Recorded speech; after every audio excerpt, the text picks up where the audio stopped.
Irreverent, entertaining, cool. You're listening to LA Talk Radio.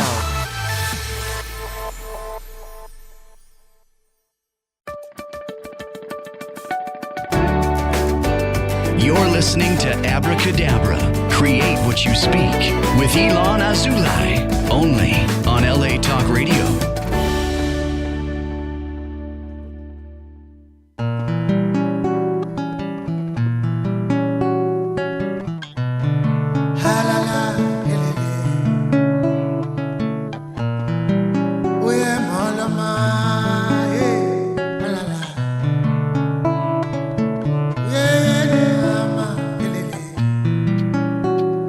את רואה, כל החדר שקוף, אין אוויר כבדה נשימה.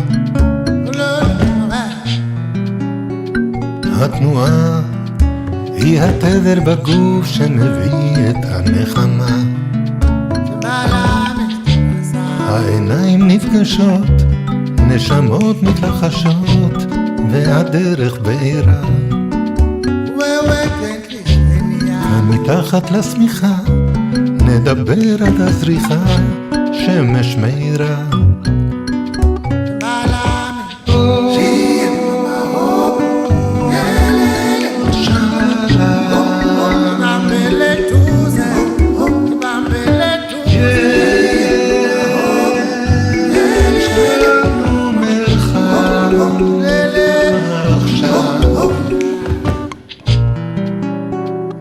את רואה, כבר אמרתי הכל, את חושפת את סודותיי.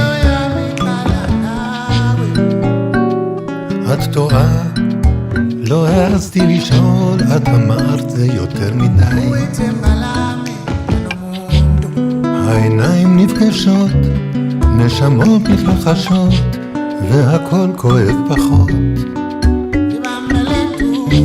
השמיים רחוקים והמים עמוקים, ולומדים לשחות.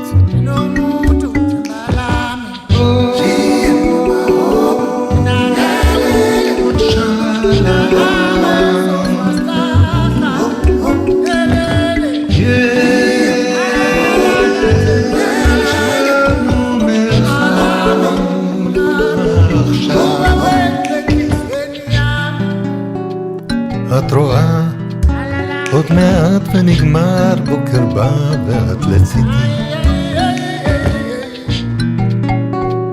את טועה, לא נשארת אמר במרחב אושר מיידי. העיניים נפגשות, נשמות מתלחשות, והדרך בעירה. כאן מתחת לשמיכה, ובחוץ כבר הזריחה, שמש מאירה.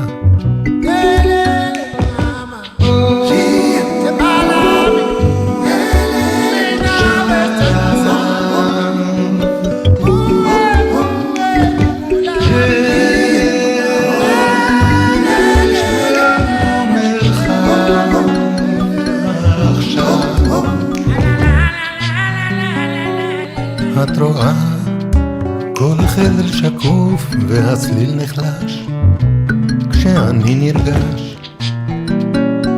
עוד פציעה אל התדר שבגוף, מרחב חדש.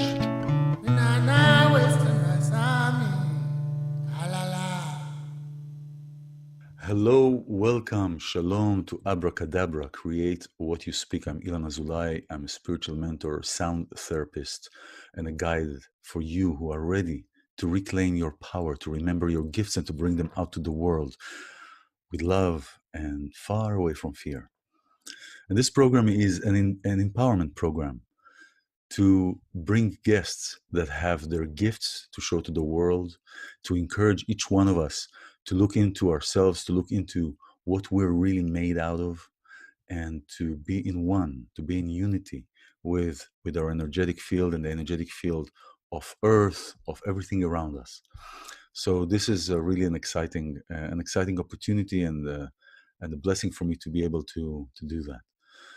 So thank you for being here. And today I have a wonderful guest. Her name is Rebecca Dawson. She's an international channeler, speaker, and author based in Perth, Australia. We're actually talking to her. Now she'll be in Australia, who has been in practice for more than 25 years after facilitating over 2,000 private consultations. And Rebecca's focus in the last 7 years has been on the research and understanding of the shifts that are occurring on Earth, for Earth and humanity. An ability to acutely observe the human energy field has led to an interest in the mapping and documenting of the changes occurring in the human energy field, and understanding how these changes impact upon human capacity, functionality, and experience of life.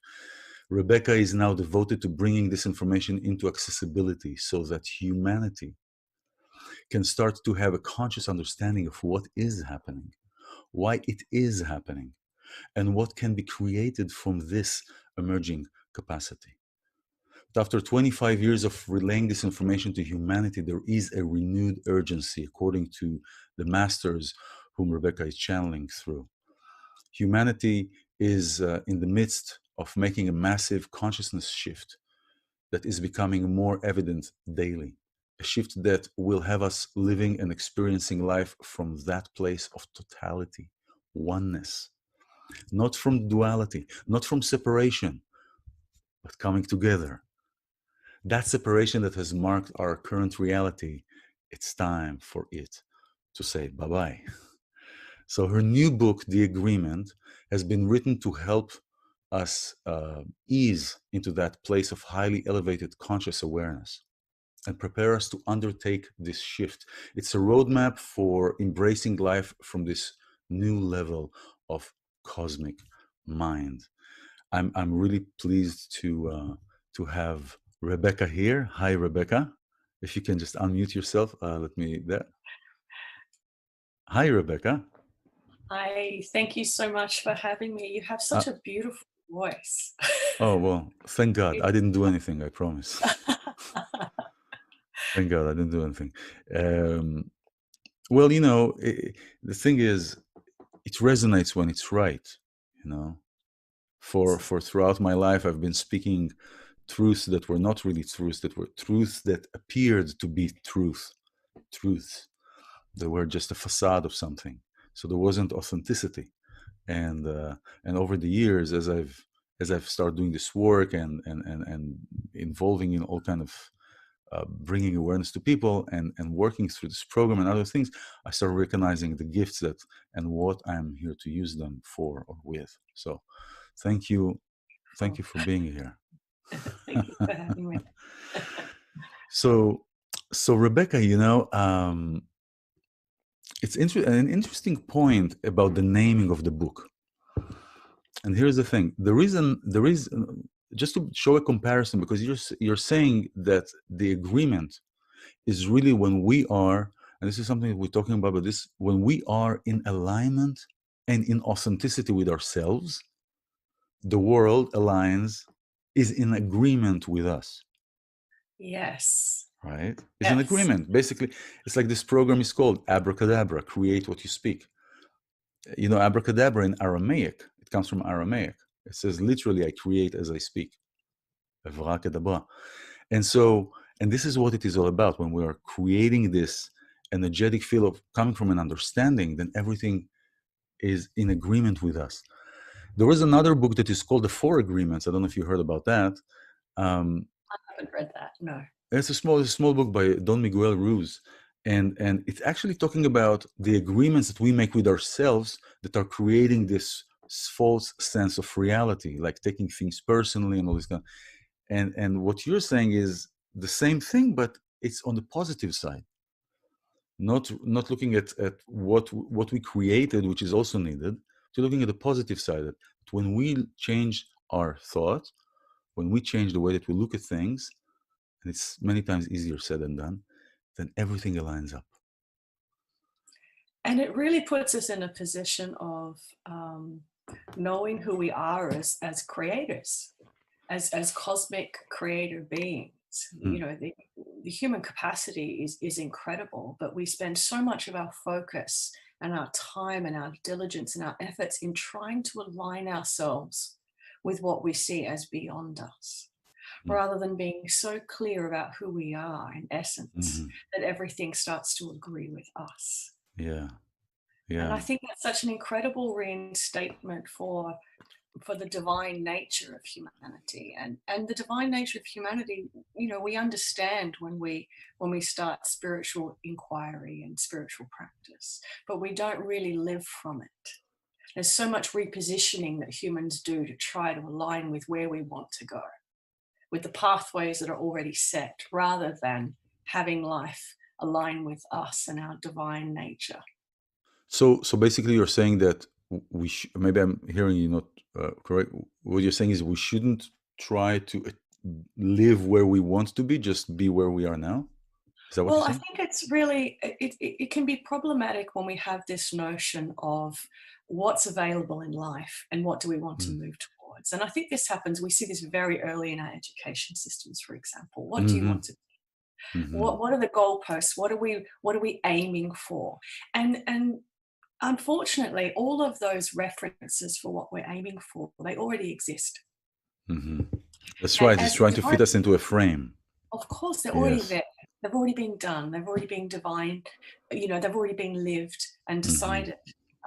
And so we find ourselves as humans in cycles of repetition of experience. Mm-hmm. And when we're repeating things, we're trying to perfect them.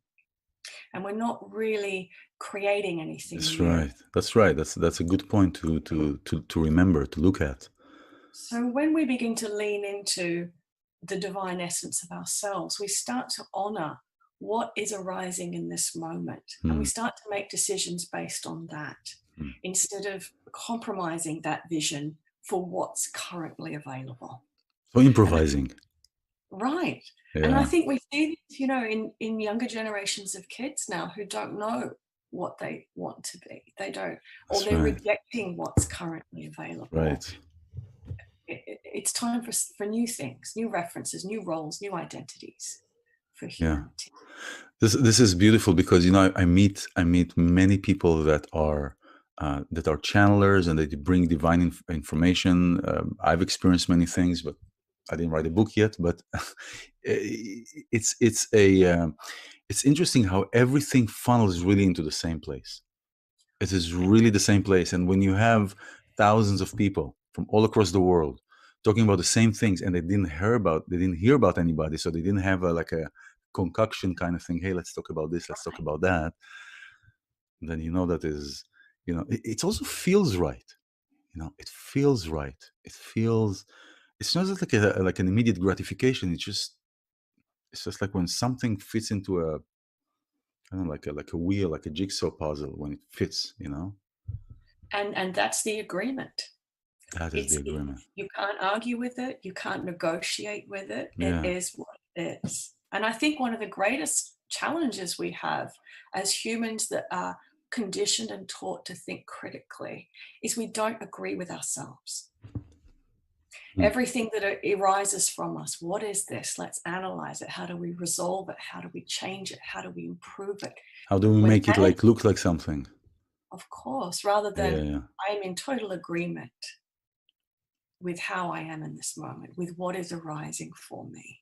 So, for example, somebody is going through a physical ailment at a certain point, and I see everything has a reason. Everything has a reason, and everything physical here has a spiritual reason and cause. It's like a car and a driver. The car won't move without a driver. The driver is the essence of getting the car from A to B. So there's somebody's going through a physical ailment. It is kind of hard to tell a person, or a grief or a loss. It is kind of hard to tell a person, and it's harsh, everything is for a reason. It is. And a lot of what we do in seminars and write about in the last few years is how do we move beyond that paradigm even of cause and effect. Because while it can be very helpful to help us navigate out of a particular situation, it can also, in my view, bring us back into a loop of rationale where we're trying to solve the problem of what's happening. Because if we look for the cause, we're starting to look at how do we resolve it quite That's right. often. And just in my own case, because I'm always pretty transparent, I've just had a heart attack a week ago. Yeah, you just told me that. Yeah. Thank God that you are And here and that you're well. yes, well, I exist. It made me really clear that I exist. And it was, what was interesting is that although it was quite a major heart attack, at no point did I have any fear about the outcome. And it's been very interesting going through the medical process of diagnostics and what causes this and how do we prevent it from happening again. Because I'm quite young to be having a heart attack. You are. But again, sorry to interrupt you, but was it easier for you to say, you know, I know there is a reason for that? Well, what's interesting is I actually moved beyond looking for the cause and the effect, which is what I believe is of most assistance to me at this time. Yeah. Because instead of getting into that loop of cause and effect, prevention, and how can we stop this from happening again, I'm sitting in the space of this is a complete experience. It's in its totality. Yeah. It's doing what it needs to do. And being in total agreement with it. Yeah. Because if I'm in agreement with it, there's a sense of completion with it that then allows me to now what is available in the next moment. Now what is emerging? Now what is emerging? This is rather than a process or a chain of events. Yes. It's trying to fit, again, like we were saying in the beginning, trying to fit it into something that you're familiar with. Oh, where does that fit? Why did I get a heart attack? I got a heart attack because of A, B, C, D. Instead of saying, I have here, there is something I need to see about this. There's something that I'm missing. It's like going into a computer game and running from the first level right away to the door of the second level. And you won't be able to get in because you have to pick up everything that is in the first level in order to cross to the second level. So there's something that I'm missing, something that I'm not seeing. And it is what you're talking about is like standing talking about the endless possibilities. We are standing in the middle of an ocean that is endless possibilities. We can just, however we do that. And when we are thinking about this, we're creating a little pool instead of the ocean. I love the way you say that. And that really is bringing all of my focus to one moment. Yeah. And when all of our consciousness is in one moment, that's when miracles happen. That's when new things are birthed. Because we're not so busy looking at what comes next or what happened before this. You're totally present and in agreement right now. My heart has stopped. And I'm having a heart attack. And you're wonderful for being here. Thank God for you. And this is interesting. I'm in agreement with what is happening. And because of that, you know, there's no fear and there's an opportunity for life to reveal itself. Wow. So I'm seeing it as a creation experience. Yeah. So when did you move, or what was your breaking point, if you will, from recognizing that path of a different way of understanding, a different way of seeing? When was that breaking point for you? I think it's been very gradual. I mean, I've had experiences of what many people would call, I guess, very awake or conscious experiences. Mm-hmm. Sometimes they've lasted for several days, sometimes just a moment, sometimes a few hours. And I've had those intermittently throughout my life. And once that happens for you, it's very difficult to forget. Once you see it, you can't unsee it. But that doesn't mean to say that I'm still not deeply embedded in a system of human experience. Of course. So of course I move in and out of that. That's the human experience. It's the dualistic one.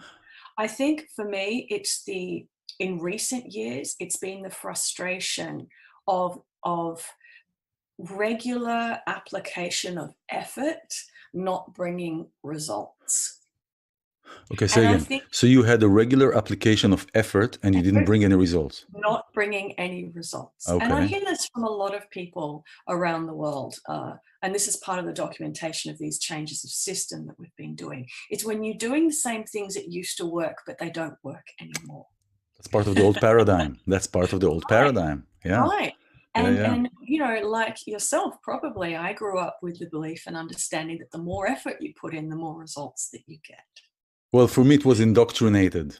You know, my father was a chief of police, so it was like, you have to get a job, you have to go to this. No, music is not good for you. I started as a musician. I was, no, you got to go do all these kind of things to get a job and be secured in that. And in the old days, there was a job security kind of thing. People would be in a job for 20, 30 years. Yeah. You know, it wasn't really like today, like everybody can get fired on the fly, you know, like you're gone and go sue me, you know, and it's that it's the way of thinking. It's the way of thinking about our experience. You know, maybe your parents as well. I know my parents. It was a very indoctrinated. These were people that were needed to build a country. I come from Israel. Yes. You couldn't build a country if you were thinking like us. You needed to be focused totally on building a country and getting things done on a practical level, on a very practical level. And if you were an esoteric, forget, no country. And what's the big key word in that paradigm? It's sacrifice. In the old paradigm, that's right. Work hard now, reap the rewards later. That's except right. you never really get there. That's right. You see, it's not a sacrifice today. I see it like an investment. And yet the word investment is part of the old paradigm. You know, it is. Even it's that a very word. Clever remarketing, in my view. What was that? It's a very clever way of remarketing sacrifice, in my view. Exactly. Well, hey. Well, we can talk about that. No, but what I liked about the sentence that you said, when all these experiences happened for you, and this is a key. And when you kind of brushed it as a natural, because that's how you speak and you understand that things don't happen to us. Things don't happen to us. Things happen for us, because everything that is happening is an opportunity for me, for you, for us to see what's the possibility, rather than how can we fit it in. So it's happening for us. It's not happening to me. You know, why did you do this to me? Like when somebody in a relationship, Yes. right? Yes. Nobody's doing anything on purpose unless they're really malicious or vicious or whatever. Sometimes my English is... but it's not to them, it's for them. And this is what I want everybody to pay attention to, how you're speaking, because I really like your eloquence in speaking at the and then the words that you choose, because it's happening for us. Yes. Yeah, that is or we could go one step further and say it's happening through us, because we are the center of our experience and the center of our reality. Well, yeah, and all of consciousness flows through us to generate life. Yeah, that is correct. That is beautiful. Yeah, and so we were talking about the experience of that the personal experience, where in the past, in the old paradigm, we would think that the more conscious we become, I think you're talking about this in the video, the more conscious we become, the more separated we are. But it's really the other way around. The more conscious we become, the more unified we are, striving to get to the wholeness of the one. I mean, we live in duality. We live in this is the world, duality, you know? It's that's this existence here. Like indigenous tribes, they're still in the oneness. Do you think, is it because of the language? Because language is removing us another generation away from our bodily experience, because we're using language and we're using talk. This is how we make meaning. Yes, I love the way you're bringing language into this conversation. I think a lot of people don't think about that enough, and how that relates to sound. Because our language, as it has developed over the years, is being used more and more to define the belief systems that we sit in, rather than the truth of the vibration of what the words represent. And I think that in some of the original indigenous languages, the value of the language is about communicating a vibration or an essence of possibility, an essence of creation. And this is why sound is so important. I mean, you even think the way that we communicate electronically these days, we're not really using the vibration and the resonance of our voices to communicate as much, and how many people don't like the sound of their own voice. Yeah. It's not even getting the, yeah. Yeah, because when we speak the truth, it's undeniable. When we believe in the truth, it comes across. We can speak the truth till we're blue in the face. But if we're not in one with it, remember I was telling you, I would be, in past years, I would just talk things and I wouldn't come into the understanding of my voice or things that I would say. That's because I wasn't fully there. So I could feel I could feel a wind goes between what I say and what it is. Like there is like a little kind of thing. So with sound, there was a very interesting seminar that we ran a couple of months ago, and it's talked about a little bit in the book. Actually, the last chapter is about sound, and I've never really thought about sound too much, to be honest. I know I have a lot of friends who are sound therapists, but I've never really dived into it too much. And what was shared with us from the channeling with the masters is that outside of this earth reality, because we have a very particular set of constructs for how things work here, they're quite unusual. Yeah, we do. Outside of that, it's understood that sound precedes light.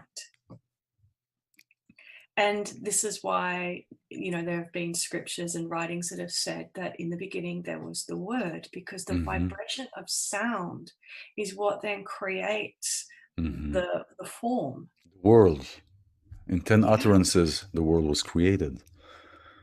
Yeah. And to me, that was just fascinating to hear that and to understand it. I think it will, as we move forward into our new earth reality, redefine language and how we choose to communicate. Yeah, that is wonderful. And sound is a very crucial, and that's what I've been doing since I was since I started as a musician, and then 10 years ago, moving into naturally working with sound, with vibration, with Tibetan bowls, with frequencies, voice, speech, because that is really, that's what we're made of. We're made out of frequencies. Every part of our body is a frequency. Our physical body and our spiritual body is a frequency. Yeah. Sound, 10 utterances. What was the first sentence that God said when he walked into the room? Let it be light. Vayhi or, right? And you, by the way, can tell a lot about a person just by the first sentence they walk into a room. So you know that God is light. So how did your family, let's go back to the basics. You started your human experience. Yeah. Your human experience. My human experience. Your human. Well, so, how did your parents, how did your family receive that? I mean, were you afraid? Were you skeptic? What was it? Well, I was raised in quite a conservative family, and I mean, I'm born and raised in Perth, Australia, and we are the most isolated capital city in the world. So it was a very simple childhood and lots of nature around, and back in the day where kids were largely unsupervised and we were left to our own devices. So my background history with my family is Catholic.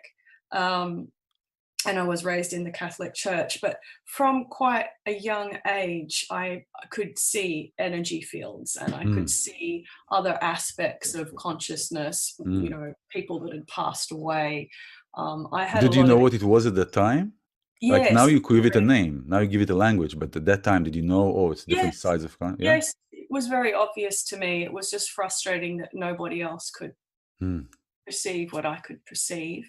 And I was very fortunate because my mother was aware of what I was experiencing. And so she actually got me involved quite early on. There was a small group of the Theosophical Society in Perth at that time, and I started, meditation classes and things at quite a young age. So that was helpful because it made me realize that it was okay to be experiencing what I was experiencing, and it had some validity to it.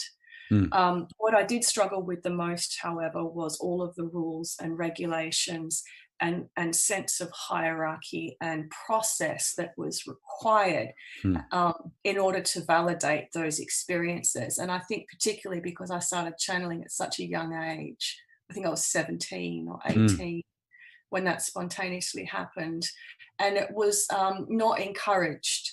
I'd already sort of moved out of any kind of organized structure of spirituality by then. It wasn't encouraged. I was considered to be too young, not experienced enough, hadn't earned my way there, didn't know enough.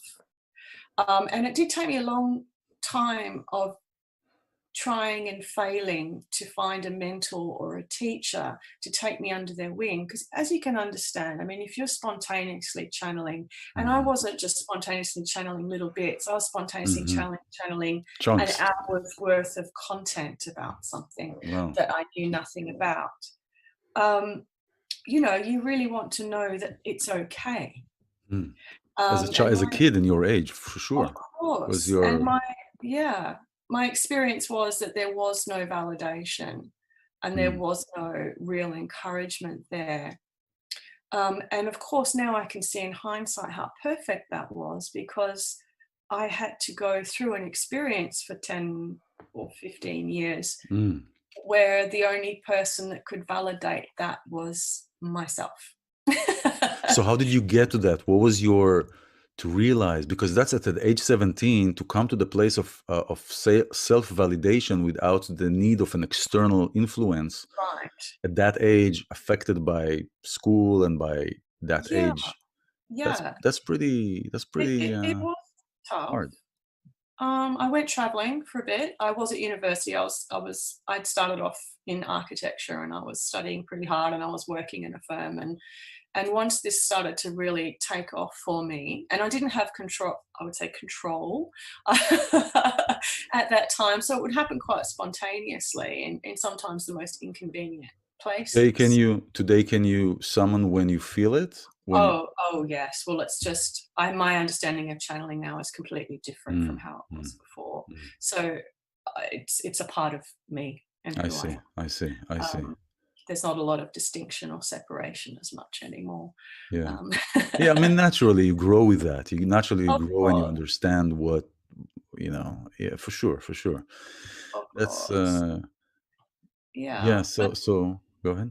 So I think that going out on my own and learning to trust what was happening and trust in myself was important. I did go away. I lived overseas on and off for quite a while and had a lot of different jobs and tried to find my place and got married and had a kid and did all of the usual stuff, because I decided, I had a little deal that I made when I was about 23, and it was just becoming so full on. I'd be in the middle of a restaurant or a pub and all of a sudden, something would start. Yeah, I was going to ask you, were there specific actions that you were doing or specific emotional states that you were in that suddenly would come? It was usually about who I was with. So somebody would trigger it for you. If there was something that was there for them, boom, it would start. Gotcha. And that was pretty uncomfortable. So when you're talking to somebody, if that person needs to get something, it'll come. Yes. I know what you mean. I know exactly what you mean. Yes. Yeah. Wow. And bearing in mind too, you're self-conscious when you're a young person, and you're very aware of how strange this might look, or maybe they don't want to hear this information. So that was interesting. And it's taken me a long time to get past the self-consciousness of being a channeler. I would say really it was only when I got to my mid-30s that I began to become okay with it. And I think that's also because the world in general begun to become okay with it. I think maybe in the United States I've come to realize that you guys are a little bit more au fait with with different sources of spiritual inquiry. Australia is a very conservative place, and it hasn't been that way here. So I've had to be very quiet. And yet the Australian culture is, in my opinion, is way nicer than many cultures here in the US. So, I mean, how do you explain that? On the other hand, it's like, obviously somebody was doing something right. Yes, So yeah. I think we have very conservative British roots in Australia. We're changing, we're changing over time, and I think that Australians are becoming definitely uh, are awakening to the land, and I think the land here has been awakening to Mhm. its Yeah. population, and Yeah. vice versa in the last 15 years. So there is definitely a wonderful conscious community here in Australia, but it was very, very quiet and very, very conservative for a long time. Yeah, yeah, yeah. Very falling into those rules.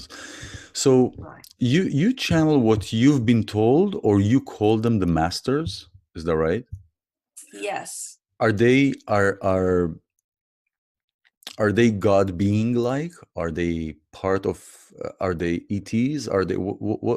How would you classify them? If you Well, How do you call them I aside wouldn't from the call them masters? PTs, and I would be very clear about that because, and this is not something that actually I ever really speak about or anyone's really asked me. But when I did start channeling first, Mm-hmm. I did channel a lot of everybody. But right from the beginning, I had particular streams of consciousness that have stayed with me all this time. And they had very specific names. So there was Jermaine and then Serapis and then Kuthumi who came through. But of course, that's a reference point for that Mm-hmm. frequency. Mm-hmm. And I've since, over many, many years of expressing these vibrations, Mm-hmm. I'll call them, there's such an expansion on those reference points. There's all of those human lives that have been embodied in that vibration Mm, and all of those experiences that come with mm, them. That's an incredible body of knowledge. And it's not just for the earth reality. There is a lot of information that we get that comes from beyond the earth reality. mm-hmm. It's usually presented through these masters Mm-hmm. so that it's more accessible for Mm, our current human experience. And I think that's really important because it's so important to me personally that if I'm going to be bringing information to people, that it's irrelevant for where we are right now as humans. mm-hmm. Because when I first started channeling, a lot of the other channeling work that I could see that was out there was really about we want to get out of here. We want to ascend. We want to go to other places. How does it work out here? What is my history? And that's fantastic to give us a bigger, broader understanding of where the earth sits in the cosmos. But for what's happening right now on the planet, it's so important to me personally that the information is relevant for where we are and our practical situation Mm, right now. mm, mm. So the challenge is, how do you take all of that view and distill it and bring it into something incredibly relevant and practical? Yeah, that's fascinating. More than that, yes, relevant. But let's say you and I are speaking, and most of the time it's like preaching to the choir, right? And what I've noticed that a part of my bringing is to map experiences for people. Mhm. And so it is not about what if it's relevant, because I think everything is relevant. It's just the language that which is being conveyed through that will allow that person to understand or not. Or maybe they're not ready. So if you're meeting somebody, if I meet somebody that sees only in 7 colors, where I can see in 10 colors, right? And so you can create 7 colors from the 10 colors, but you cannot do it the other way around. So it's shrinking, it's compartmentalizing, it's putting that language into a form that that person can understand, and from that place the person can emerge. But talking to the person from being yourself, be now, be here, feel the moment. I mean, like George Carlin once says, you think you're in the now, what? But the now went. It's not Yes. now gone already, right? Yes. It's finding, it's actually matching ourselves to whom we're speaking with, to whom we're communicating with. It's more than my opinion is more than just a relevant information, because everything is relevant. If it comes to you, then it's relevant. This is true. I think perhaps I'm referencing it to myself, and I'm bringing myself back to the center of the experience and saying, I want it to be relevant to me. I see. Because if it's relevant to me, I'm in agreement with it. Gotcha. And if I'm in agreement with it, other people move into agreement with it. Gotcha. And that's one really big thing I've had to come to understand, because for the first 15 years or so that I was channeling, I still saw myself as separate to the information, separate to the experience, separate to the person that's sitting there. This information is for this audience. It's for this person. I'm It's just a got channel. nothing I'm to just do giving with them the me. information. I'm just a channeler. Yeah, gotcha. Exactly. And so now putting myself in the center of it, that's the unifying key for me. Yeah. And since I've really done that, and if it's interesting to me, there's joy in it. Yes. And there's something alchemical that happens when you put yourself at the center of the experience. And it's not selfishness, and it's not self-centeredness about the ego. It's self, capital S centeredness, where you don't separate yourself out from it. Yeah. It's not a self. It's not a self coming from like you said, like an egoic place, because that egoic place comes from that old paradigm. If I'm talking about me, then it's an I. Then it's that kind of thing. That's beautiful. That's beautiful. True. And if it's interesting to me, I'll talk about it. And what a lot of people don't realize is that all of these years I've been putting out these, energy updates, and this is what's happening with the physical symptoms, because we did a lot of that for a long time, we still do a little bit, is that's what's happening for me right now. And then I talk about it, and it's happening for everybody.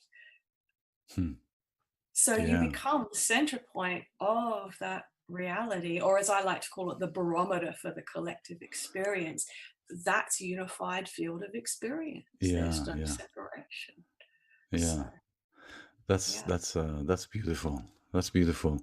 Why did you choose green for the book? The agreement. The green color. Oh, green. Well, because I saw the cover, and I have to say it's very difficult sometimes when you have a vision and you're showing something and then trying to get the designer to do it exactly as you've seen it. So I'd seen this multi-dimensional green emerald tablet with this gold etching in it. Well, that's interesting that you said green. The green is the heart chakra. And really is that where the color, the reflection of light that creates the part of the heart chakra, that is really where we connect through. Right. That is the unified place of connectivity, and the old paradigm really is about the mind, the separation, creating. Oh, I need to understand that. Let me compartment. So it's very interesting that it's like, and it's green. It's like all over. Well, it's the first thing green I've ever done, because I have very specific colors that I usually use for a lot of my creations. And I can see a lot of purple with you. A lot of purple and gold and magenta and turquoise. Green. So this had to be green. It's very that esoteric colors. The level of souls. There are colors, different colors, and purple and burgundy are among the highest ones. Highest, not as far as better, just a hierarchy of colors or reflection of colors. Well, I think, rather than one being higher than the other, each one having a slightly different signature, like keys on a keyboard. You're a musician. Yeah, for sure. It's not. Yeah, it's not better than the other. Yeah. Yeah. It's not better than one another. So I want to bring us to where we are today. We're in this, what I call the Quranic era. We're in a Quranic time, and there are different, people are going there. They focus on the story and focus on the this, or it's his fault, or it's that fault, or it's this. But in reality, we are here. And many times I've learned to understand that many times the why doesn't matter. The why doesn't matter. We're here. We are here. We are here at like almost a point of extinction of the purpose of why we're here. Oh, I love that. Because my last book was called The Game of Purpose, which was really? about Oh, you said I Dropping didn't. purpose. Wow. Who are we beyond purpose? That's exactly. I So love it's like it's the extinction. It's almost like we're on the verge of extinction of our really essence and purpose here as humans.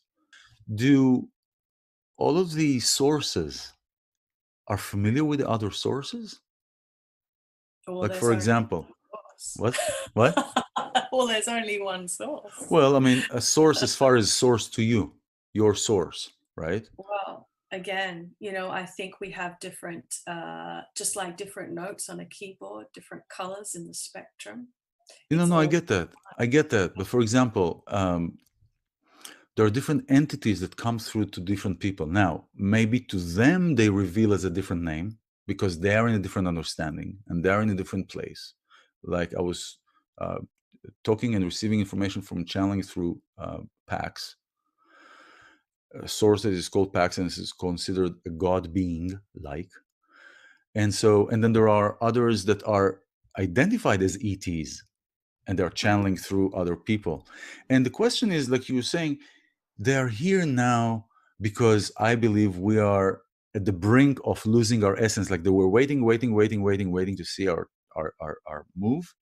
And now, okay, time to step in. But isn't stepping in interfering with our choices? Well, I love a lot of the perspective you just brought to that, and I love your choice of words there. I'm going to reposition it slightly. Please, yeah. When you talk about, our identity, we're coming to the edge and the end and loss of identity and the stretching, I agree with you. But I think that what we're losing is not our essence. I think what we're losing is our false constructed individual identities. And that's what's going and that's what's dying. And what's being stretched right now is this fabric, this constructed fabric of reality that is so saturated from karmic experience. It's being done, it's being done, it's being done. Yeah. But if you imagine it as a fabric, the fabric is being stretched and there's holes appearing in the dimensional fabric. And that's the paradigm shift from 3D to 5D and beyond. Yeah. So I see this actually, and this gathering, and look, I do have the capacity to be able to move in and out of different dimensional realities. So I'm aware of what it looks like here from other places. One of those places that I am able to view from is the Andromeda system. And there is such a great gathering at this time because the saturation is occurring and because there is a release and a return to the essence of the original blueprint of humanity, which is a creator species. So I don't see it as interference. I see it as celebration. There's a great gathering that's happening right now. And what's being stretched at this time is old belief. And what's breaking down is old system that contains who we think we are, limits what we think we can do. So I really see it as a gathering that happens at the great culmination, the great celebration. There's so much story and narrative swirling around us at this time. Oh, yeah, for sure. And I always say, if you don't know what to believe, don't believe any of it. Exactly. And that's our great opportunity. Believe yourself. But self is a construct. I mean, you don't know. It's like hitting the door on your thumb. Your whole body becomes a thumb. It's not, oh, I just hit my thumb. That's it. It's when you're in it, you don't even know that you are in it because it appears to be so real. And so, And yet I think that's changing. Yeah. Because you look out into the world now, I mean, you can look at a natural scene and it seems very real, but if you look out into the constructed reality of what the planet's doing politically or economically or socially, none of that seems terribly real right now. Yeah, that's true. I mean, how many people are saying, I can't believe this? Exactly. You can't make this stuff up. Yeah. If you don't believe it, like Yoda said, that's why you fail. Well, you're going to fail, and we are being being asked to believe that we as a species are failing, but we as a species are not failing. The system that is being designed to limit our identity is failing. That's right. And we That's true. identify with the systems. And the beast, the system, is scared. And when the beast is scared of losing its power, what do? They put more power. Hence the lockdowns, hence the chips, hence the in the immunization, hence the 5G, all these kind of things. I just heard today a British doctor talking about really what's in those vaccinations, was something that I always talked about. And I said that all these everything is designed for a complete takeover by the beast, for a complete takeover of our consciousness. The next war is not boom and that's it. The next war, the war that we're in, is a war on our consciousness. Yes. It's a war on our divinity trumps everything. Well, I think it's just a match, like a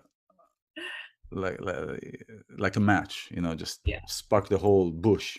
It's really to say, who is this? I come from Israel, so I have their Netanyahu is creating a whole thing, and now it's trying to create a police state and everything, and just like a martial state and all these kind of things that are unheard of.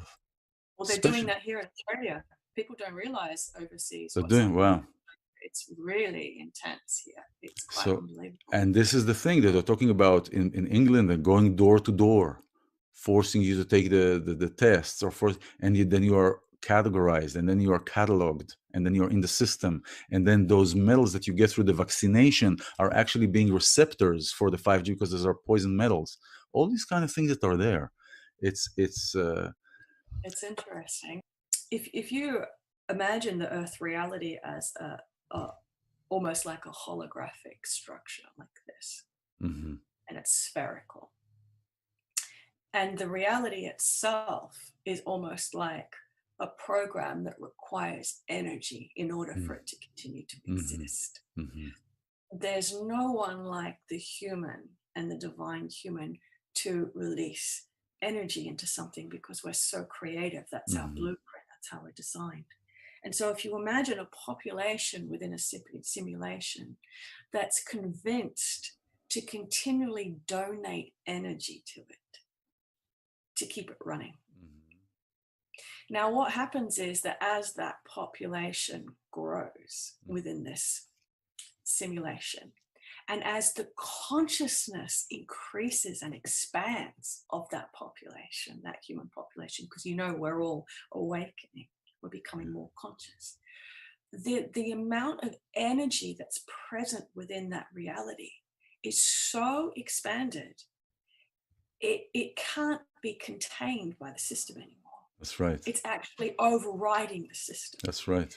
And so what the system does is it creates new constructs of limitation to try to contain the amount of energy in it so that it can continue to exist. Otherwise, it's like a star that's going. So it's like it's like reverse. Like instead of we're trying to fit ourselves into the system now is getting confused and trying to fit itself to our... to contain the consciousness of humanity. Yeah. How does it do that? It does it with fear. It does it with restriction of movement. It does it by making you continue to donate energy to it. We have to keep working. We have to keep following rules. And ultimately, you can't stop an expansion of consciousness. That's cosmic law. It's happening.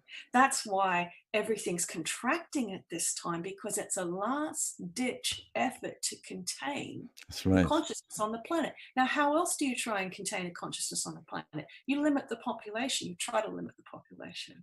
And that's because how... at least that can limit the amount of consciousness sitting within the system, right? Yeah. So you can, when you look at it from that perspective, you can see how it all makes sense. But I think what's valuable to understand about that particular view is that you cannot contain consciousness. It's inevitable that the structure will collapse.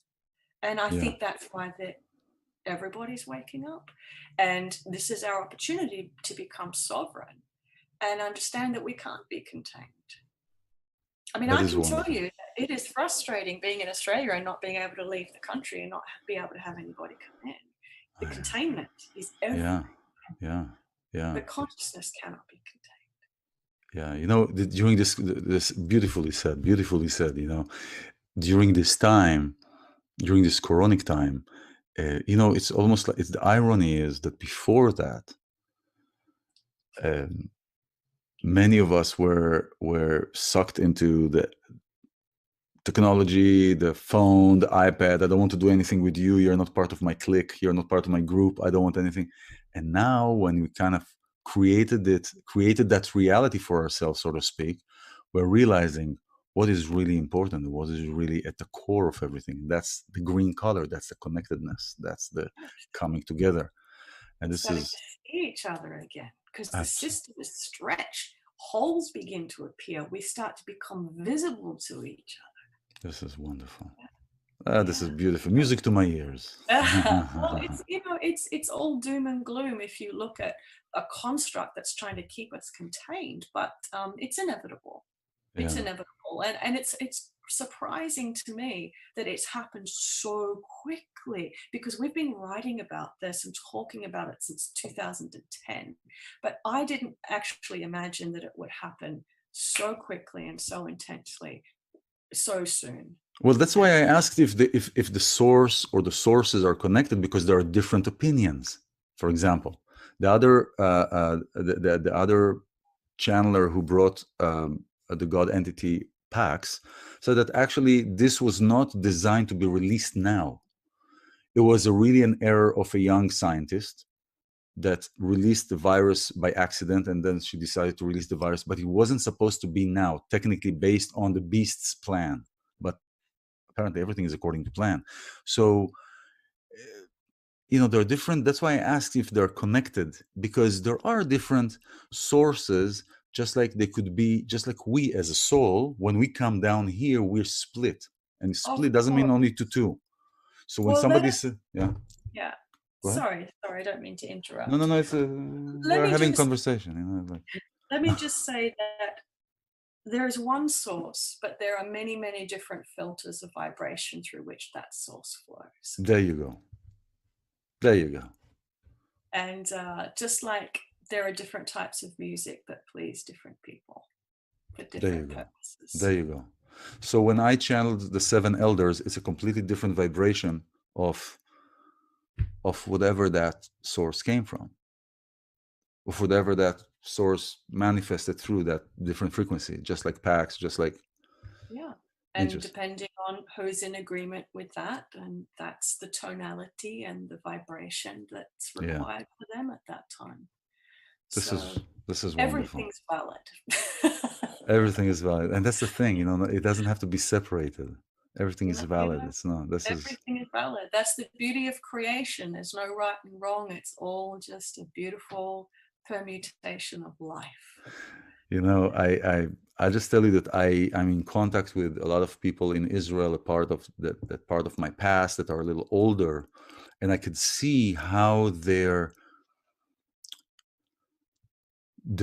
fear, but the fear of confusion, the fear of the unknown is taking over, and how they're acting, how they're being, and it's sad to see that, because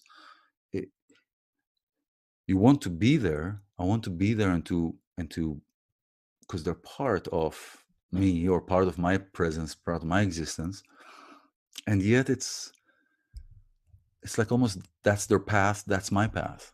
There is no really an attachment to an emotion. It's just. Well, that's your experience right now, and that's their experience. But I just want to share with you that genetically, there is so much resonance that's occurring within the genetic composition and blueprint of humanity at this time. So your understanding and your awakening genetically is still being felt within your family and within your communities there as well. Because it works at every level. This is beautiful. This is fascinating. Rebecca, I could have a conversation with you from here till tomorrow. Oh, I've enjoyed it so much. Thank you. I've so enjoyed that. Rebecca Dawson, the book, The Agreement, and she has other books, and I will put your what website should I put here? It's just Rebecca Dawson, all one word, .net. Very That's it. simple. That's the website I will put for publishing. Okay, so this is appearing here as we talk, and you can reach out to Rebecca. She's wonderfully to talk with, just like you could see. And thank you for being here, especially after going through that physical experience. And thank God that you're here. Well, it is what it is. It is what it is, but thank God that you're here. I know it can be taking a toll. And so Thank you. I want to thank you very much. Really, thank you, Rebecca, for... Oh, I've enjoyed our alchemy today and the beautiful sound of your voice. So thank you. Thank God, and thank you. Thank you. Okay. Thank you for everybody who is being here. This is a beautiful broadcast. Abracadabra. Create what you speak. Make magic. Only love. I'm iLan Azoulai. I'll see you soon.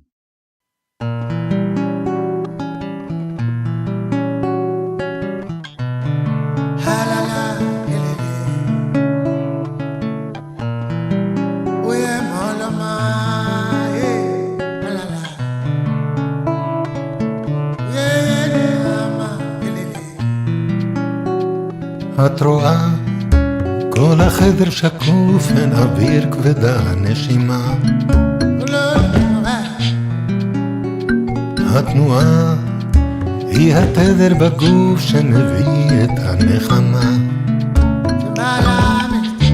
העיניים נפגשות, נשמות מתלחשות, והדרך בעירה. ומתחת לשמיכה נדבר עד הזריחה, שמש מאירה.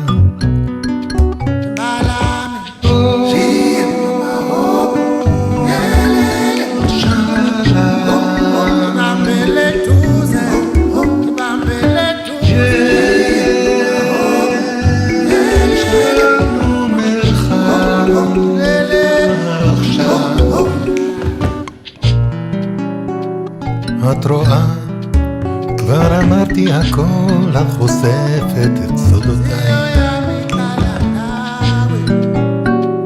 את טועה, לא העזתי לשאול, את אמרת זה יותר מדי. העיניים נפגשות, נשמות מתלחשות, והכל כואב פחות. השמיים רחוקים והמים עמוקים ולומדים לשחות.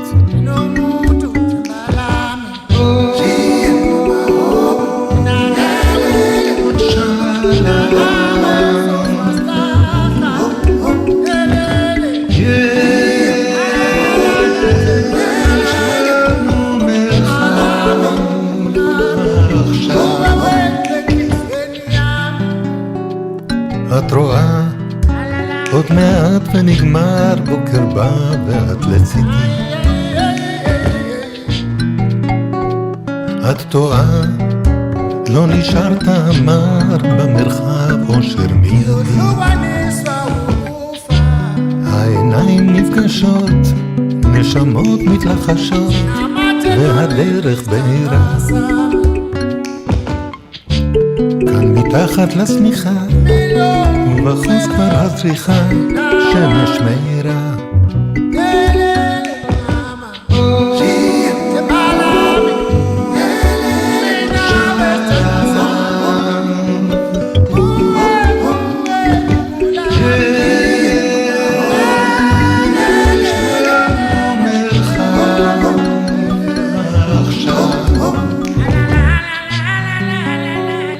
את רואה, כל החדר שקוף והצליל נחלש, כשאני נרגש. עוד פציעה אל התדר שבגוף, מרחב חדש.